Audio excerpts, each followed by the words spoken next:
বৰ্তমান চৰকাৰে থলুৱাৰ কৰ্মসংস্থাপনৰ অন্যতম উৎস ৰাজহুৱা খণ্ডৰ উদ্যোগসমূহ ধ্বংস কৰি ব্যক্তিগত বৃহৎ পুঁজিপতিক অগ্ৰাধিকাৰ দিছে। 1967 চনত স্থাপিত অসম কৃষি উদ্যোগ উন্নয়ন নিগমৰ দৰে গুৰুত্বপূৰ্ণ প্ৰতিষ্ঠানসমূহ অৱহেলিত হৈ বন্ধ হৈ পৰিল আৰু শেহতীয়াকৈ ইয়াৰ ভৱন ভঙাৰ নামতো ধন ব্যয় কৰা হৈছে। খাদী বোৰ্ড, আৰ্টফেড, বীজ নিগম আদি প্ৰতিষ্ঠানসমূহৰ অৱস্থাও তথৈবচ।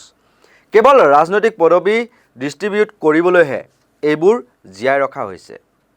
দুখৰ বিষয় যে থলুৱাৰ ভৱিষ্যতৰ সৈতে জড়িত এনে গুৰুত্বপূৰ্ণ বিষয়বোৰত গুৰুত্ব নিদি সৰ্বসাধাৰণ আৰু সংবাদ মাধ্যমে কেৱল মুখৰোচক ৰাজনৈতিক কথাবোৰতহে মচগুল হৈ থাকে, যাৰ সুযোগ শাসকীয় পক্ষই গ্ৰহণ কৰিছে।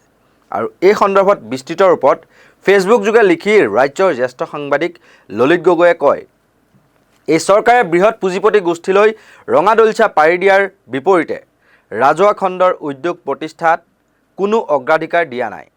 কাগজ কল, সূতা কল চব বন্ধ হ'ল, অথচ ৰাজহুৱা খণ্ডৰ প্ৰতিষ্ঠানতেই থলুৱাৰ নিযুক্তিৰ সুবিধা বেছি থাকে।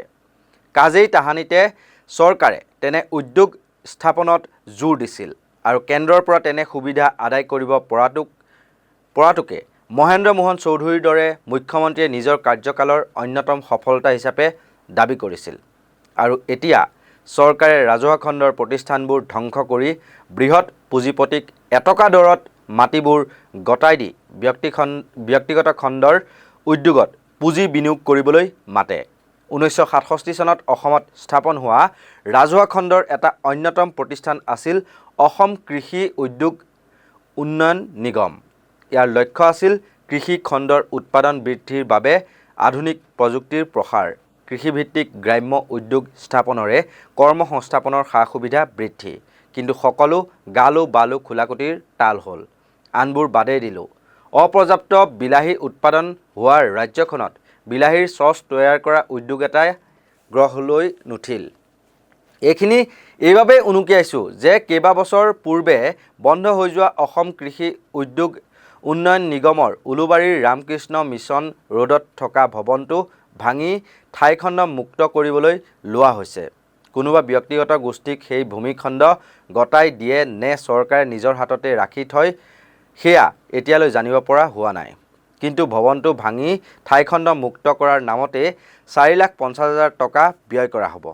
তাৰ আগতে সেই কামটোৰ বাবে 9 লাখ টকা ধাৰ্য কৰিছিল যদিও শেহতীয়াকৈ পৰিমাণটো হ্ৰাস কৰা হৈছে। ই এটা উদাহৰণ মাত্ৰ। প্ৰায়বোৰ ৰাজহুৱা খণ্ডৰ প্ৰতিষ্ঠানৰে এই গতি হ'বলৈ বেছিদিন নাই। ইতিমধ্যে খাদী বোৰ্ড, চৰকাৰী বিপণন নিগম আদি কেতবোৰ ৰাজহুৱা খণ্ডৰ প্ৰতিষ্ঠান বন্ধ কৰাৰ বাবে চৰকাৰে সংগোপনে কেবিনেটত সিদ্ধান্ত লোৱা বুলি বাতৰি ওলাইছে। অসম কৃষি সামগ্ৰী বিপণন নিগম, আৰ্টফেড, ক্ষুদ্ৰ উদ্যোগ উন্নয়ন নিগম, অসম বীজ নিগম আদিৰ অৱস্থা ইতিমধ্যে তথৈবচ। একমাত্ৰ ৰাজনৈতিকভাৱে অধ্যক্ষ, উপাধ্যক্ষ আদিৰ নিযুক্তিৰ সুবিধাৰ বাবেহে এইবোৰ প্ৰতিষ্ঠান চৰকাৰে বৰ্তাই ৰাখিছে। কিন্তু দুখ লগা কথা এইটোৱেই যে থলুৱাৰ কৰ্মসংস্থাপনৰ সুবিধাৰ লগত জড়িত এইবোৰ বিষয়ে মিডিয়াত ৰাজনৈতিক গুৰুত্ব নাপায়। ৰাজনৈতিক নেতাৰ মুখৰোচক কথাবোৰ লৈয়ে আমি সকলো মচগুল হৈ থাকোঁ। এই পোষ্টটো লিখিছোঁ, চাব ইয়াত গুৰুত্ব দিয়া মানুহ তেনেই কেইজনমান ওলাব। লাগিব লগাবোৰত নালাগি, নালাগিব লগীয়াবোৰত লাগি আমি আমাৰ ভৱিষ্যত নিজেই ধ্বংস কৰি আছোঁ। তাৰে সুবিধা লৈছে শোষণকাৰী চৰকাৰে। আৰু এনেদৰেই আক্ষেপ প্ৰকাশ কৰি ৰাজ্যৰ জ্যেষ্ঠ সাংবাদিক ললিত গগৈয়ে বৰ্তমান যি চৰকাৰখনে ৰাজহুৱা খণ্ডৰ যিবিলাক উদ্যোগেই হওক বা যিবিলাক প্ৰতিষ্ঠানেই হওক সেইবিলাক এপদকৈ বন্ধ কৰিবলৈ ওলাই আছে আৰু ব্যক্তিগত খণ্ড বা পুঁজিপতিক সকলোক গতাই দিছে। পানীৰ দৰত মাটি বিক্ৰী কৰিছে, উদ্যোগ স্থাপনৰ বাবে সুবিধা কৰি দিছে, 5 ষ্টাৰ হোটেল মুকলিৰ বাবে সুবিধা কৰি দিছে। তাৰ বিপৰীতে ৰাজহুৱা খণ্ডৰ উদ্যোগ প্ৰতিষ্ঠানসমূহ বিকল হৈ পৰিছে বা মৃত্যুৰ দিশলৈ গতি কৰিছে। ধন্যবাদ।